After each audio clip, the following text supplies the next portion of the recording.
Hello and welcome back to Gila's Tap House, and thank you for watching episode 7 of the Average Joe Beer Connoisseur. I think it's 7. It's been a while since my last video, and I know some of you just hang on my every word, and I just left you hanging there, and for that I apologize. The reason that is because if you follow me on Instagram and on Tapped, you saw that I had a pretty wicked vacation down to Southern California. In that time I had about 2 weeks off, a little over 2 weeks, and I did about 520 new beers then. And 30 different breweries, over 30, I don't have an exact count for you there. So I had a lot of beer. You're probably thinking, AJBC, were you drunk the entire trip? No, surprisingly. I did have my moments, but even in my worst moments, I still believed the earth was round and polio existed. So I was still better than that population of people, even at my worst. So it does sound like a lot of beer, but their samplers are a little different over there that I noticed. We got a lot of 3-ounce pours. Some places were only 2-ounce pours. One place even offered us 1.5 ounces for some high alcohol beer. So it sounds like a lot of beer, but I was going with the tasters, the flights, and some of those places had less than what I'm used to. I'm used to 5-6 ounce pours, so I could literally have 3 of them to equal 1 what I'm normally having. So it sounds like a lot, but it really wasn't that bad.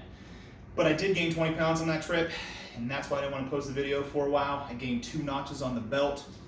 And I just did not look good, you know, my chin was looking extra fat, my body was extra big, and I was like, nobody wants to see that. But still haven't lost that weight, but I couldn't hold off anymore. I know you guys wanted to watch an episode. So, wow, you've noticed, thank you. This is an awesome shirt, and it is not a brewery shirt, first one yet. So next week is July 4th, and it's my favorite time of year, because what is July 4th? It's Independence Day. What does that mean? Barbecue, beer, fireworks, freedom, and Old Glory herself, and bald eagles and all that fun stuff. So I love the 4th of July, I love Independence Day, so I figured what was the best thing to do but to give you an Independence Day prepper. Everyone's going to be having cookouts, all these fun things, and I'm going to give you ideas of style and beers that you can use at your cookout to make it the best around. Now some of you are going to be like, well, not all my friends drink craft beer, what should I get them? I'm going to give you my Mount Rushmore of cookout beers for this summer. See what I did there? So it's gonna be top 4, okay? So number 1 is Natter Day. If you're sleeping on Natter Days and you haven't had a Natter Day yet, even after watching my video, you really need to start watching. You really need to try it because it's excellent, it's phenomenal. It's really good, it's a cheap beer, it's easy, it's refreshing, it's great. Second up is gonna be PBR. You know, I love me some Paps, I represent them any chance I get, and this is red, white, and blue, so it matched. But I love PBR. I've told you that in the past, that the heavens opened up and it's just like a magical thing for me. So PBR is great. Fun thing about PBR is it's not an American light lager. It's American lager. It's going to be fuller. It's full of flavor. And a lot of people think it's a white trash beer, but honestly, it has more flavor and a better flavor profile than all those light beers you're going to find out there. Third on my list would be a Miller High Life. You saw my review for it before. I'm a big fan of Miller High Life. Once again, it's not a light beer, so it's got more flavor profile to it, easy drinking, and that's going to appeal to the people that only drink the Miller Lite, the Coors Light, and the Bud Light. And my last up is probably going to be a surprise pick for you, Keystone Light. This is one of those times I wish I had great editing ability so I can be like, previously on the Average Joe Beer Connoisseur, and flash back to last episode where I had Keystone and I drank it and I talked about how much I loved it because it's great. I was recently at a Beer Olympics, and at that Beer Olympics there was 3 kegs, Bud Light, PBR, and Keystone Light. And they were all blind, so you didn't know what was in them. They weren't labeled or anything. And the Keystone keg was actually the first one to get kicked. How do I know it was Keystone? Because I put them in the room so I knew where they were at. So the Keystone keg was the first one to get kicked. When people don't know that it's Keystone, they have a tendency to really enjoy it. So it's a great cheap beer, easy, and if you're gonna be partying all day long, it's easy to drink. So let's get to the craft beer. Let's get to the whole point of the reason why you watch this show. So I wanted to give you an Independence Day prepper. I wanted to give you something that you can take to your cookouts. And I wanted to pick styles of beer or types of beer that would be good for day-long drinking, cookouts, mixed well with the food, things along that nature. Especially because it might be hot next week. So I wanted to give you something that if it was hot out, it would be refreshing and crisp. And so you're not going to find any stouts. You're not going to find brown ales or porters in here, and I didn't pick an amber ale. I almost did. So for all my Yuengling lovers out there who are going to be drinking an amber lager coming up, you're not going to find any ambers in here either. These are all going to be lighter beers. So first up, I have the El Trapo Wit, Trappist Wit. It is a wit beer. So most of you will know wit beer as Blue Moon. And this comes in at 5.5%. It's got a 3.62 rating on Untappd, so it's not bad. And the reason I picked this beer is because I want to give a credit to the Trappist beers. They're actually made by monks all over the world. And if you've never had a Trappist beer, you're really missing out. They make true to style beers. They don't really add too many adjuncts. And they are actually known for making one of the world's best beer. People argue it is the best beer. So keep your eyes out. You can Google that if you want. You'll probably be able to find it. It's a Trappist beer. So if you ever get a Trappist beer, you need to make sure you get at it. So I'm going to go ahead and try this here for you.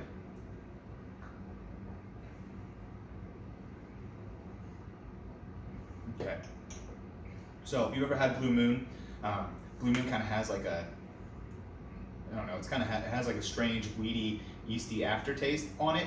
It's a little heavy if you drink a lot of wit beers.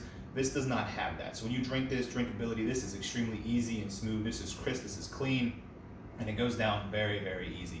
Taste for style, the Trappist people do it right.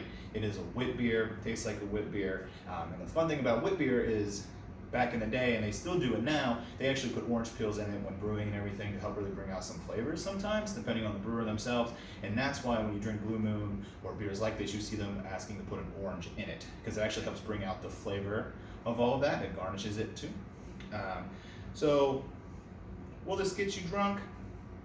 Yeah, it can. 5.5%. It tastes good. It's going to be good for a day-long drinking beer. So if your ultimate end goal is getting drunk, it's not going to get you there very quick. And for the 4th of July, it's not what we want. We want you to take your time.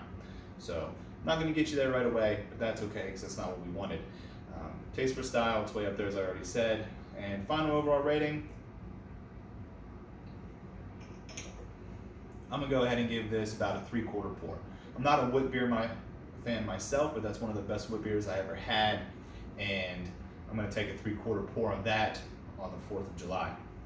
Next up, I have Untitled Art, DDH, Juicy IPA. It comes in at 7%. So at 7% might be getting a little high for what you're looking for if you're going to be drinking all day long, but that's okay. It's America, you're allowed to do that. If you do that, please don't mess with fireworks. We do not want any Pierre Pauls out there, so just be careful. So this is a New England style IPA, clocking at 7%. It's got an Untappd rating of 4.02. So this is the highest rated beer I have out of all these lists, and it's really good. And what I like about Untitled Art is they're an interesting brewery. So they picked the name Untitled Art because of their whole philosophy of beer. They don't want to give backstory of like what's in the beer, why it's in the beer, and all these different things. They want the beer to present itself and for you to make up your own opinion of it and really come with it. So that they basically just tell you it's a double dry hopped IPA. It's a little juicy on it. And then, so I guess while I'm describing it to you, I might as well tell you what double dry hopped means. Here's some knowledge. So double dry hopped is basically a fancy way of saying that they put in the hops at the end of the brewing process, whether it's in the primary or secondary fermentation stations. So when you make an IPA, you add the hops in it. If you boil the hops in, it creates a bitterness to it. If you put the hops at the end, when it's cool, it gives you the aromas and the sweetness and the flavors of the hops. Then if you drink enough beer, you'll be able to tell the different hop flavors. So that's basically what dry hop means. They put it at the end, so it's a little cleaner, a little crisper. And New England styles are easier to drink. They're they're a little more flavorful, sweeter, and they don't have that bitterness to them. That's because they put it at the end instead of boiling them in. So let me go ahead and try this here for you. That's some good stuff.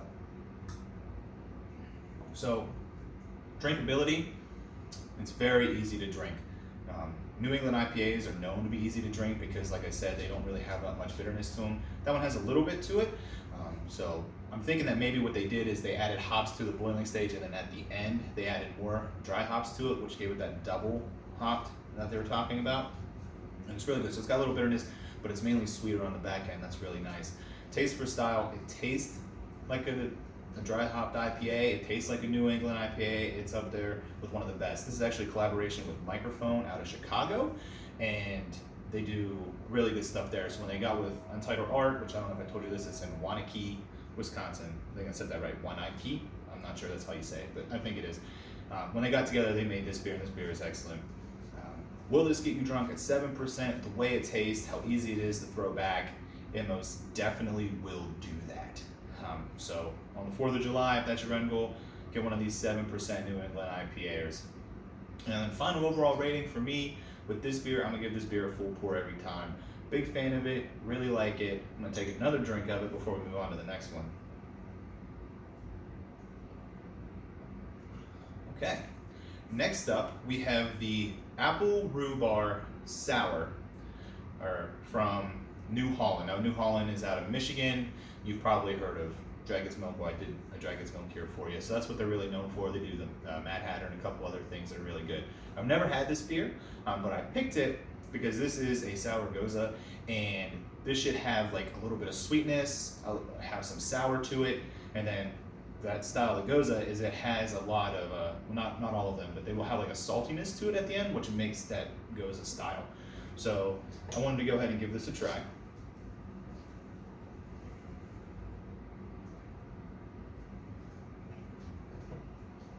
So I don't get much sweet on it, but I do get the sour that you're supposed to have for the style, and I actually get a good amount of salt on the back end of that, which is actually really interesting. So I do like that a lot. Drinkability, it is easy to drink, but it's not as easy as I want. So I would not be recommending this one specifically for the 4th of July if you're going to be drinking a lot of them, because if you're standing out in the sun, it might get warm, because this is more of a sipper type of sour. Taste for style, it does taste like a gose, it does taste like a sour, it does have those things, so they did a good job on that. Will it get you drunk? 4.5%. The saltiness on the back end makes me not want to drink this fast, so it's not going to get the job done right away, but all beer will get you there, I guess. Fun overall rating, I'm going to give this a half pour. Not a bad beer, but there's a lot better sour and things out there that you can get. Speaking of sours, I just had some of the best sours of my life when I was in Escondido. So I went to Escondido to go to Lost Abbey. If you've ever heard of the Lost Abbey, you know that they make some pretty expensive beer and they're pretty renowned. So we went to the Lost Abbey, and we also went to Stone. Everyone's had Stone. And if you're in Escondido, make sure you go to Stone for their tour. It's one of the best tours I've ever been on. They were very knowledgeable, very friendly, very entertaining. You got 4 free samples at the end, and the tour was very cheap. It was like $8, and you got to take a glass home. So it was well worth it if you're there. But the surprise to me was a brewery there called Wild Barrel. And I didn't really ever hear of it before. And I went inside, and they had some of the best sours I've ever had in my life. So if you're into fruit beers, if you're into sours, and you're in Escondido or San Diego, either for the zoo or for the breweries, you need to check out Wild Barrel, because it is phenomenal. Their IPAs were good too, but their sours will blow you away. So give a shout out to them. I didn't know I was going to do it, but they deserve it. So moving on to my last one for today, I got the Highway Americano. This is from 50 West here in Cincinnati, and they do like a special series of beers, and this is one of those special series of beers. And what this is a Helles lager, and Helles means pale in color or light in color. So what they do is they brew the lager, and then when they add the yeast, they actually add Pilsner yeast. And what that does is it creates a lighter color, it creates a more crisp and a more refreshing beer, and you can taste it in this, I'm guessing. I haven't had this yet, so we're gonna give that a try.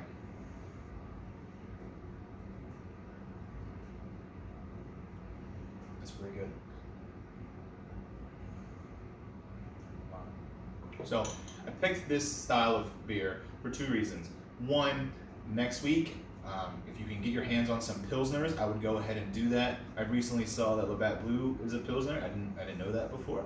I never really looked into it, but I heard it was a Pilsner, so get some Labatt Blues. Know what you're thinking, that's not freedom, that's not George Washington flying in on a giant bald eagle, ringing a Liberty Bell and singing the national anthem. I get it. But good beer, brings up the quality of your party. If you want to grab a couple of them, go right ahead. I'm all for it. But that is a Pilsner style beer, so anything that tastes like that, you're going to want, because it's crisp, refreshing. And this Helles lager is very good too, because it has that Pilsner yeast. It's very crisp and light, and so that's why I picked this one. This was also brewed with local coffee here. So when I drank this, drinkability, this is very easy to drink. I drank almost half of that in that sip without even really trying to. It tastes very good. It's very light and very easy drinking. That's that Pilsner coming out. It's got a very crisp taste to it, which I was expecting and hoping for. Taste for style, as a Helles lager, it's one of my favorite Helles lagers. I'm not a big fan of that style necessarily, but this one I do really enjoy. And it's got a lot of coffee flavor to it, which is interesting too. So that's adding a big bonus to this. Now you're thinking, why do you want to drink coffee all day? People drink iced coffee all day, so it's like the same thing. Will it get you drunk? The percent is, I gotta figure it out because I don't know. It looks like it's 5.8%. It'll get you there, you know, it's almost 6%. And they're easy to drink, and you can drink them all day long. So it'll definitely get you there. Fun overall rating for this beer.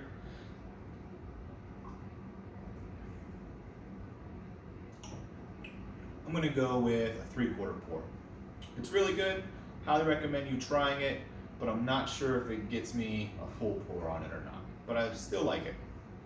All right. So that brings me to normally what we would do as Taylor's pick of the week, or easy drinking beer of the week. But I'm going to do something a little different today. And I went ahead and I went out and I got a beer that I figured you could splurge on or something similar. This is Freedom Rye Toast, and I really hope you can see this label because it's sweet. It's got bald eagle on it. You need to have yourself a Freedom beer for the 4th of July, even if you have to share it with your friends. So this is a stout, and I said you weren't going to see any stouts because you're not for day-long drinking, but if you're going to go out and splurge a little bit on a Freedom beer, you might as well go out and get one like this. So I love the label. Never had this beer. I know it packs at 10%, and it was brewed with a lot of interesting things. I'll go ahead and read them for you. Walnuts, maple, cinnamon, nutmeg, and it was aged in rye whiskey barrels. So it smells nice in the bottle. And I brought out my stout glass here because I really wanted to have a full effect of this one. It smells interesting. I'm getting a smell of walnuts, which is neat. Maybe a little nutmeg. So I normally don't review like this, but I was really excited for this beer.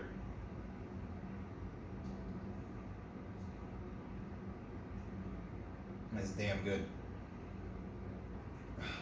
So that is excellent. It was really good. That's popping out a 4.25 rating on Untapped, 10% from Listermann's in Cincinnati, which you haven't had anything from Listermann's, you really need to try to check them out because they're doing a great job here recently, especially their stouts. So this stout is really good. I get a lot of the flavors. I don't get much cinnamon on it, but if I let it warm up, that might power through. But I get the nutmeg, I get the maple. Yeah, I get the maple. It's a little boozy, which is nice. So full review on that. Drinkability, it's very easy to drink. Taste for style, I can almost get everything that's in there. I could probably let it warm up. You normally want to serve stouts around 55 degrees to really get the full flavor profile. And it's a little bit colder than that because I had it in the fridge and I didn't let it warm up first. So I bet there's a lot more flavor in there than I'm getting right now, and I'm already getting a ton of flavor. So that is really good.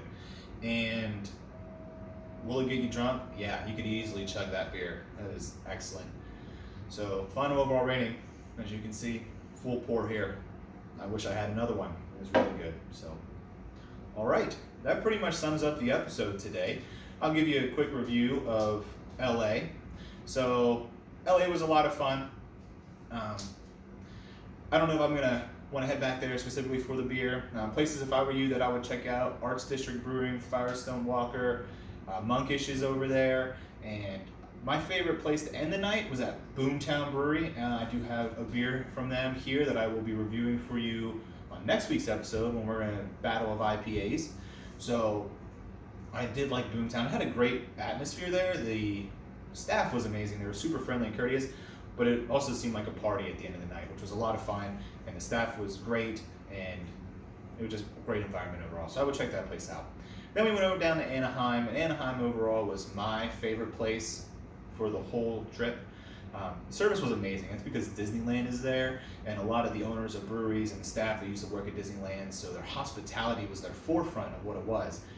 Places that stuck out to me: Bruheim, Paparazzi, their ownerships were amazing. When I go to breweries and stuff, I go there for the beer, obviously, but I also go there to pick the brains of the owners, the brewers, and to see what makes them tick, why they choose their beers, you know, what makes a brewery for them.